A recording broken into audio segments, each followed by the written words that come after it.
সাম্প্রতিক মধ্যপ্রাচ্য সংঘাতে ইরানের হামলায় সবচেয়ে বেশি ক্ষতিগ্রস্ত হয়েছে মার্কিন স্বার্থ সংশ্লিষ্ট আরব দেশগুলো। তবে ইরানের ড্রোন ও ক্ষেপণাস্ত্র মোকাবিলায় এবার আমিরাতকে অত্যাধুনিক লেজার সিস্টেম সরবরাহ করেছে ইসরায়েল। কিন্তু ইরানের হামলা ঠেকাতে কতটা কার্যকরী এই নতুন প্রযুক্তি, বিস্তারিত জানাচ্ছেন শিহাব ইসলাম।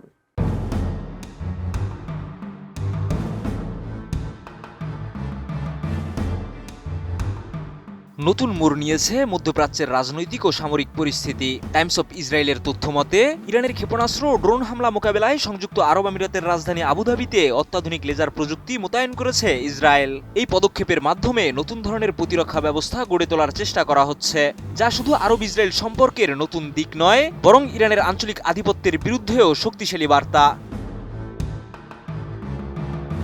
এই লেজার গান বা আয়রন বিম প্রযুক্তি ইরানের ক্ষেপণাস্ত্র ও ড্রোনগুলোকে আকাশে ধ্বংস করতে সক্ষম।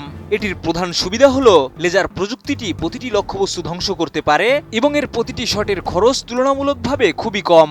বিশেষজ্ঞরা মনে করছেন এটি বিশেষভাবে ইরানের শাহেদ ড্রোনের মতো ক্ষুদ্র ও কম খরচের হামলার মোকাবেলা করতে কার্যকর। কোয়ালিটি সম্পন্ন আন্তর্জাতিক মানের still bar CSRM, committed for better still.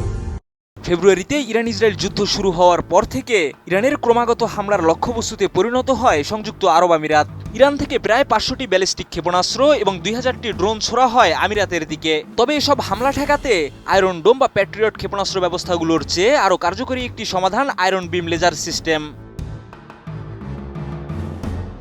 এই লেজার সিস্টেমের সুবিধা হলো এটি লক্ষ্যবস্তুকে আকাশে বাষ্পীভূত করে দেয়, যার খরচ একেবারেই কম।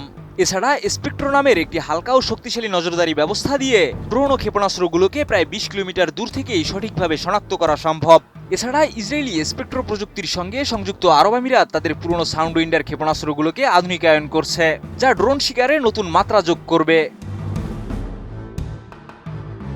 বিশ্লেষকরা মনে করছেন ইসরায়েল ও সংযুক্ত আরব আমিরাতের এই সামরিক জোট ইরানের আঞ্চলিক আধিপত্যকে চ্যালেঞ্জ করতে সক্ষম হবে। তারা আরও বলেছেন, এই নতুন প্রযুক্তি মধ্যপ্রাচ্যকে ভবিষ্যতে একটি নতুন ধরনের যুদ্ধ কৌশল গ্রহণ করতে বাধ্য করবে। এছাড়া ইসরায়েলি সেনা সদস্যদের ক্রমবর্ধমান উপস্থিতি এবং যুক্তরাষ্ট্রের সহযোগিতা এই পরিস্থিতিকে আরও জটিল ও গুরুত্বপূর্ণ করে তুলছে।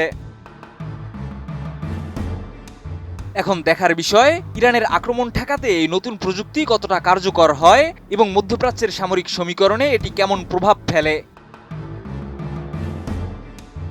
শিহাব ইসলাম, ATN নিউজ।